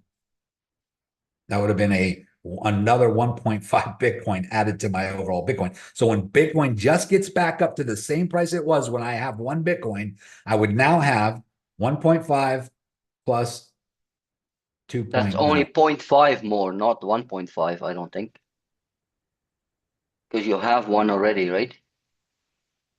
Well, I had 2 I put on the side. I only went long with one Bitcoin there, but I went long with 10x leverage. So I made 18,000 times 10, which is another 1.5 Bitcoin. Yeah, but you had one in there already, and isn't that only 0.5?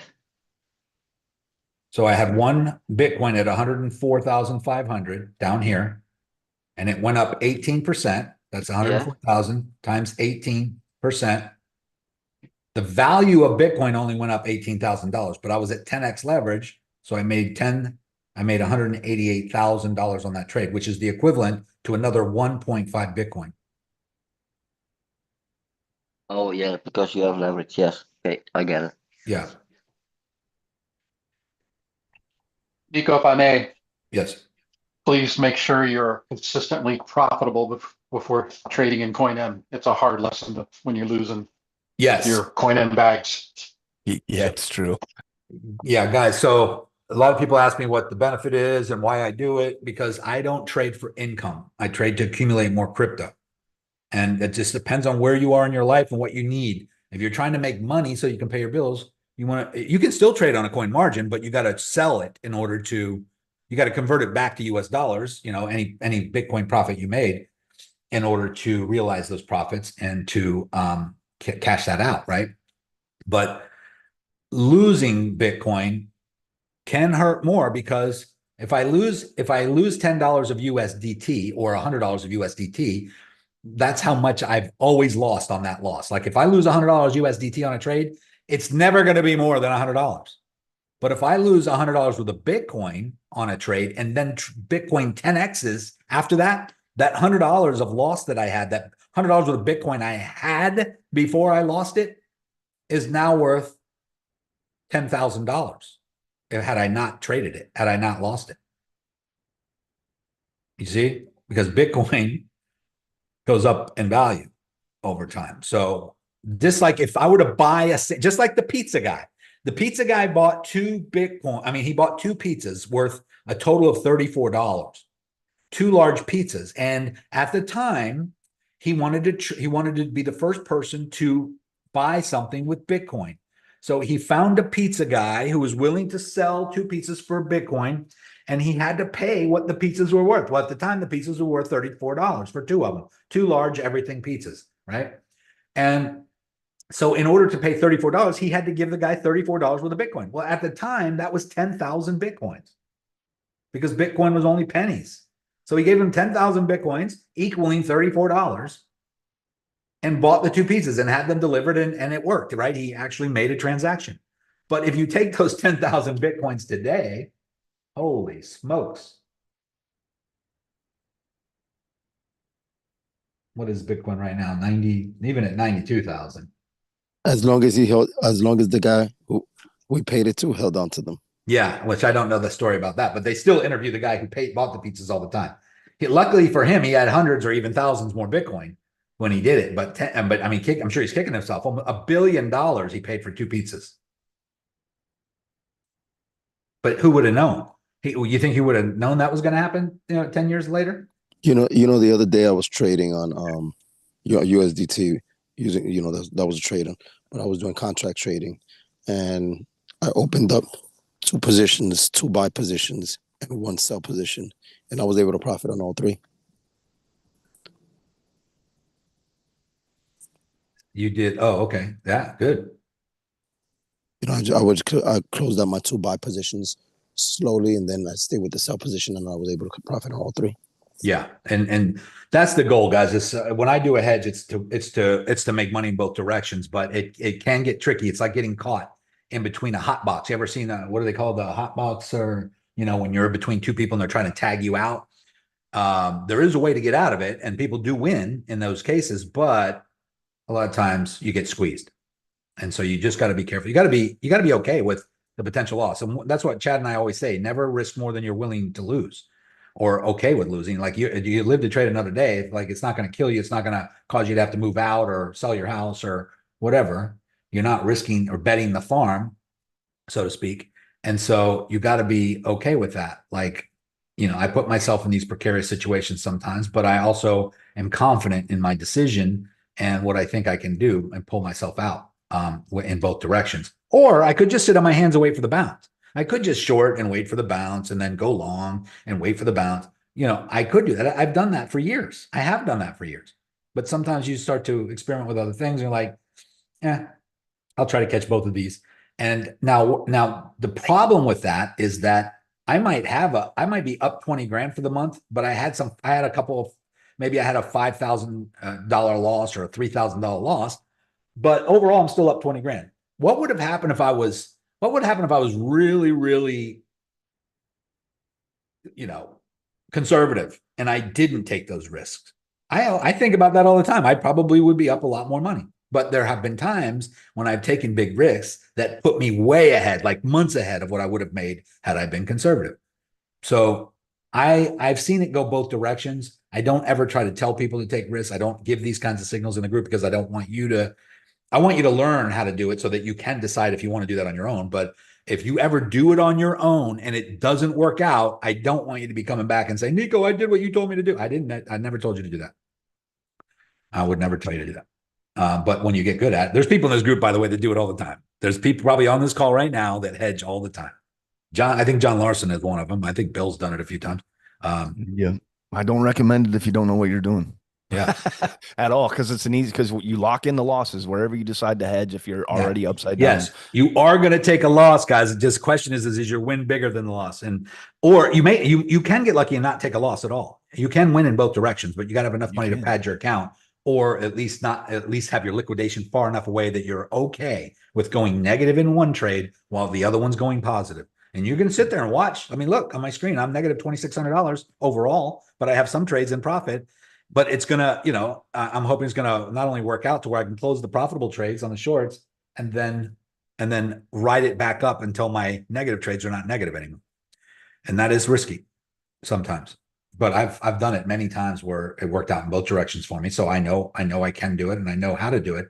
But sometimes I do it unintentionally. What I mean by that is that I'm already in shorts, I'm already in longs. And then I'm on a live call or a webinar or something like that, and I have to still give an example of how to take a trade. So instead of closing out my trades, I just go the opposite direction just to show people how to enter a position, and then I just keep it open as a hedge.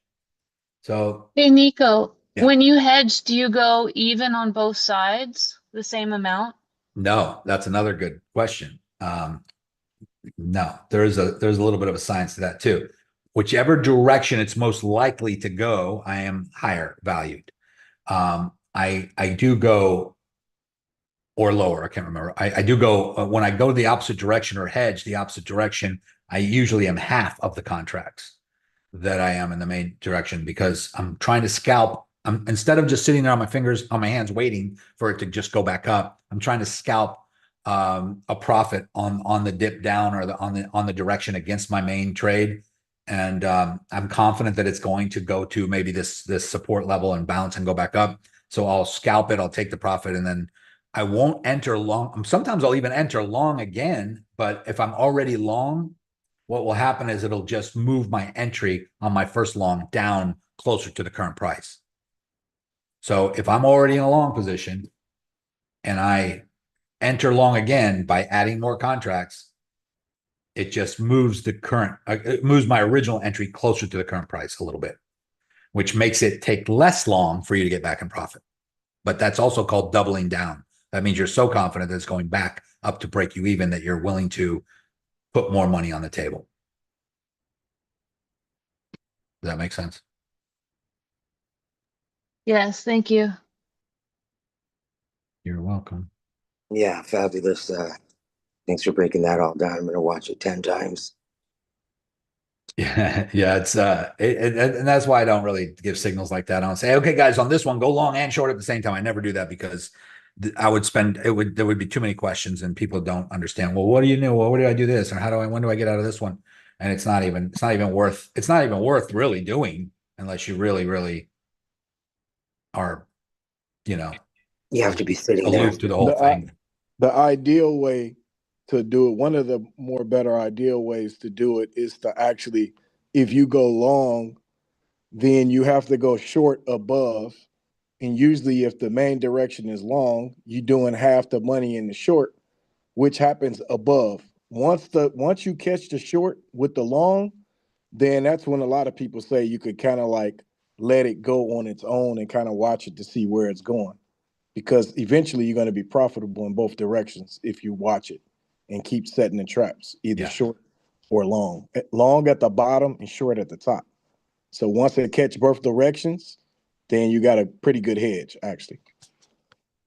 Yeah, so I think what he's saying is if you go long here, for instance, in the channel, if you go long here, And then up here, as you're in profit, you go short. Now you have two trades going at the same time, one long and one short. You're already profitable on the long.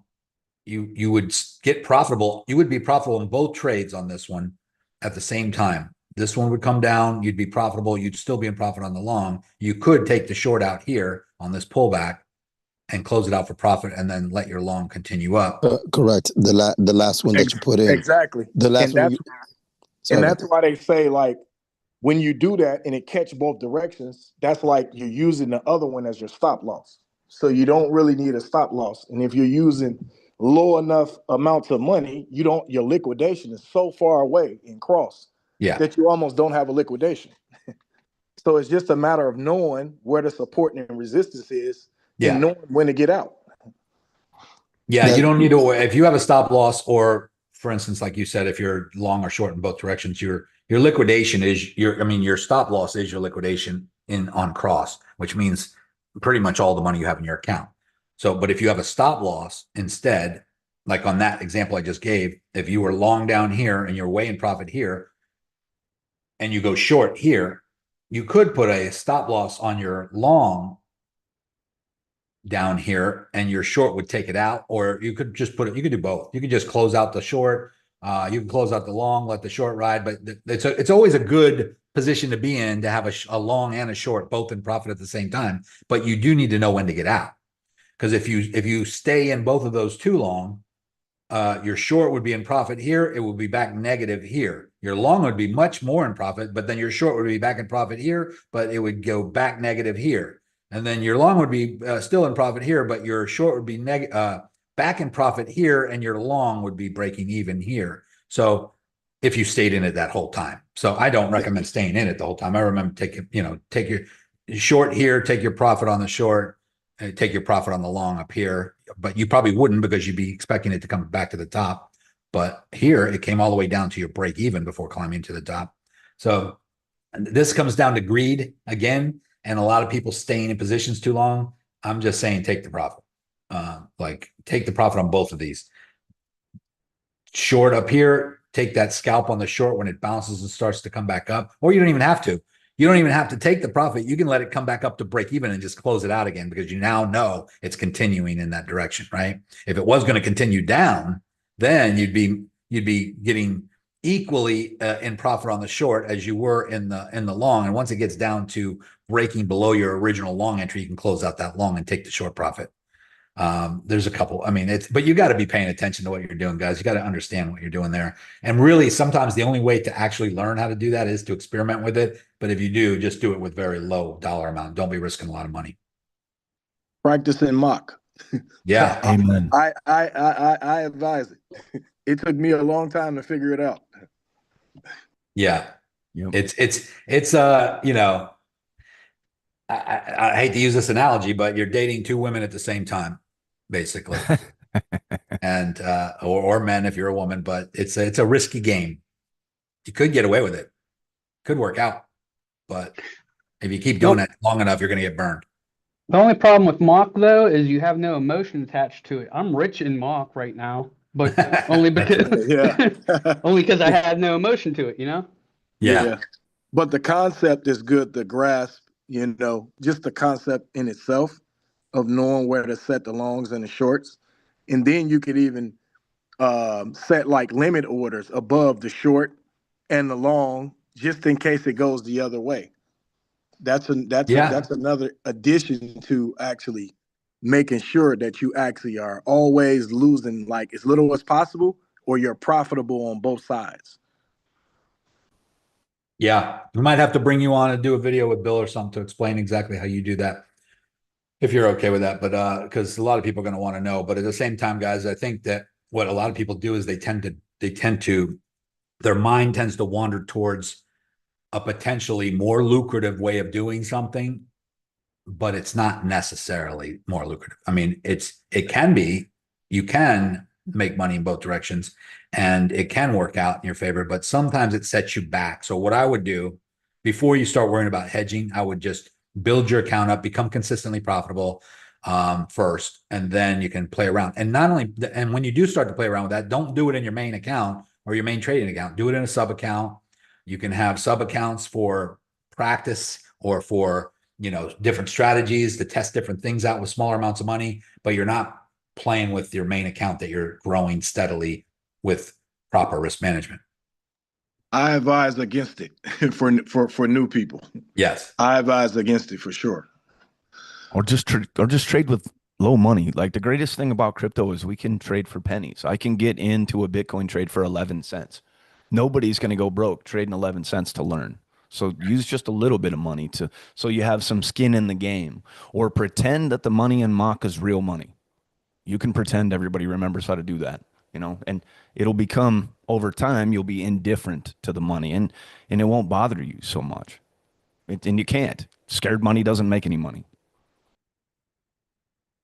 Yep. Thanks, Bill. Actually, John Larson wants to come on and teach hedging. He talked about coming on this Wednesday. Somebody just asked, hey, maybe we can review this on the basic call. If I can get John on, I'll get John on. He's great at it. Yeah, absolutely. Great points, guys. And thanks, Bill. All right, guys, we're going to wrap it up. It's almost 2:00. Bill has what's today? Monday. We got an onboarding call starting at 2 p.m. And Bill posted the link in the Zoom chat that we're on right now, but he also posted it in the Discord. I'm assuming. Let's go look. He always does. Yeah. And it would be in the announcements channel right here. There it is. There's the link right under my announcement for this call. And then also in the trade chat channel, which is, if I just scroll down to the most recent stuff, here it is. Trade, there's his link there. And also in the Zoom call that we're on right now, he just shared it again. So make sure you get on that, guys. If you're brand new, if you just joined us last week, and if you didn't get on the Friday's onboarding, there is one right now. So make sure you get on that, and Bill will take care of you there. If you have any questions, guys, ask it in the main chat, in Discord, or in the help desk. The help desk is Bill, mostly Bill, 90% of the time in there. So you might as well just get on his live call that he's having right now. And if you have questions, if you're new. All right, guys. So I'm going to keep an eye. Let's just go back and look real quick before I wrap this up. XRP is dropping down to 214 right now. It is hitting that red upward trending support line, but I have a feeling it's going to break through that and go to the $2 zone. I have a feeling it is, because Bitcoin still has a little bit of ways to go. So let's just go one more look here. This is what Bitcoin is, the tide that's rising all boats right now. And Bitcoin is the one that's also lowering all the boats right now. Until there's decoupling, meaning these other cryptos, these altcoins break away from correlation with Bitcoin, they're going to correlate, which just means they're going to do what Bitcoin's doing. So Bitcoin is dropping. That's why I trade Bitcoin and look at Bitcoin most of the time, guys. It's the leader. It's the one that's leading the pack right now. And as you can see, we're right in the middle of this zone. I mean, where is it now? 92.4. We actually went down to 92.349. I think that's the lowest we've gotten so far. And this is the zone, guys. So, I mean, we're not far from it. I have a feeling it's going to happen today. But so if you see a quick wick down or a bounce at 191, and we start to come back above this line at 93.5, and we get back above this downward trending resistance line, where is that line at? Well, you should just have it running underneath all of this. I'm on the daily time frame right now. Have it running underneath all this, and it's just touching the long wick right there. Boom. And then here. If we get back above that, then we're back into this channel, and then there's a good possibility that we get back above 98K. That's the ticket there. And then if we get back above that and this upward trending support line, the one that goes all the way back to 15.5 that we shouldn't break, if we can get back above that, then we're back in the game, guys. But we got to see a big bounce here on this. And I would say that I would wait. If you're not in any longs right now, I would even wait just to make sure. I'm going to put this just down here at 90. I'm going to put it right here. That is a major support and resistance zone going all the way back. I'll show you right here. Resistance, support, and resistance. So that is at the 89K, 89. So it is possible that we wick through the CME gap and bounce at 89. So I'll keep an eye on that, and I'll let you know what's about to happen there. Okay. All right, guys, have a great rest of your day. Get on the onboarding call with Bill, and I will see you in the chat. Have a great one.